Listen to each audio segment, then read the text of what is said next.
Ya, saat ini untuk rapat antara pihak dari pemerintah dengan Badan Anggaran DPR RI masih berlangsung dengan pertanyaan-pertanyaan yang diajukan oleh pihak Banggar DPR RI dengan perwakilan dari pemerintah. Untuk agenda utamanya kali ini yakni membahas terkait penyampaian laporan dan pengesahan hasil pembahasan panja perumus kesimpulan laporan semester 1 dan prognosis semester 2 APBN tahun 2020.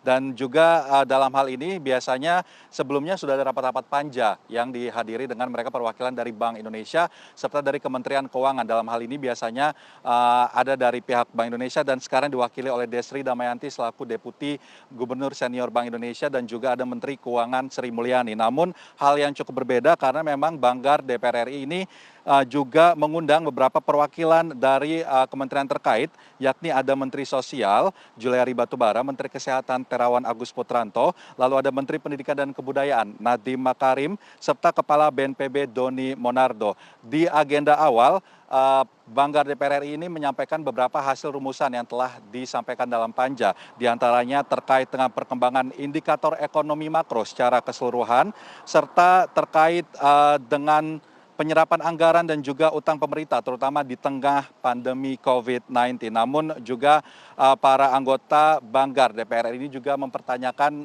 beberapa hal terkait dengan anggaran di semester 1 ini, karena memang ada yang mengganjal bagi Banggar DPR RI dan juga laporan dari masyarakat terkait dengan penyerapan dan juga hal yang terjadi di lapangan terkait dengan penanganan COVID-19 dari pemerintah, yakni masing-masing Said Abdullah yang merupakan Ketua Banggar DPR RI pertama menanyakan kepada pihak dari Kementerian Kesehatan yang diwakili oleh Terawan sebagai Menteri Kesehatan, yakni terkait dengan penyerapan anggaran kesehatan yang masih minim, padahal alokasinya sudah sudah ada alokasi dari pemerintah, namun penyerapan di lapangan masih sangat rendah. Selain itu terkait lemahnya koordinasi antara Kementerian Kesehatan dengan gugus tugas COVID-19 dalam hal ini dari pihak BNPB, sehingga memang ada di sini Kepala BNPB maksud kami yang juga hadir untuk menengahi mengapa hal tersebut bisa terjadi, karena dinilai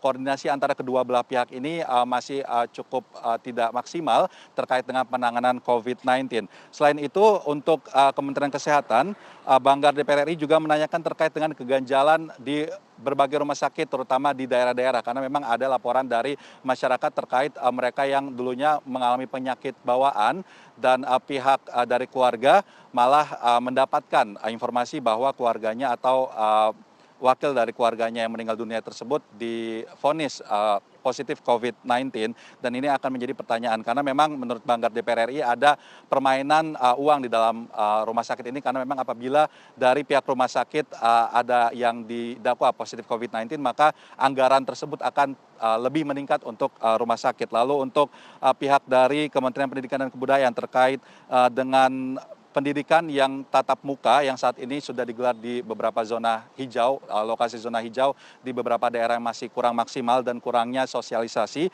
hingga ke Kementerian Sosial terkait dengan bantuan melalui data terpadu kesejahteraan sosial terkait dengan bantuan yang nantinya akan mencapai hingga 40%. Ini merupakan target dari Kementerian Sosial dan ini masih dirasa kurang update dan faktual.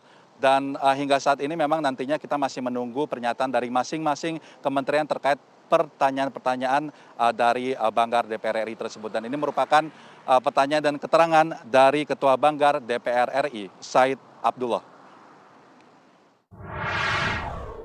Intinya, substansinya apa? Yang pertama tentang penanganan COVID-19. Dihubungkan dengan ramainya berita serapan anggaran yang rendah, yang 1,54%.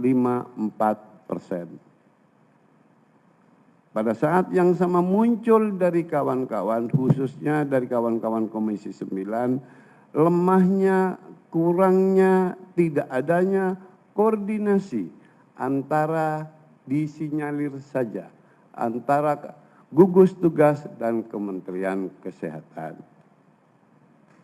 Yang kedua, bagaimana kira-kira kondisi ke depan pendidikan kita anak-anak didik kita. Demikian yang dapat kami laporkan.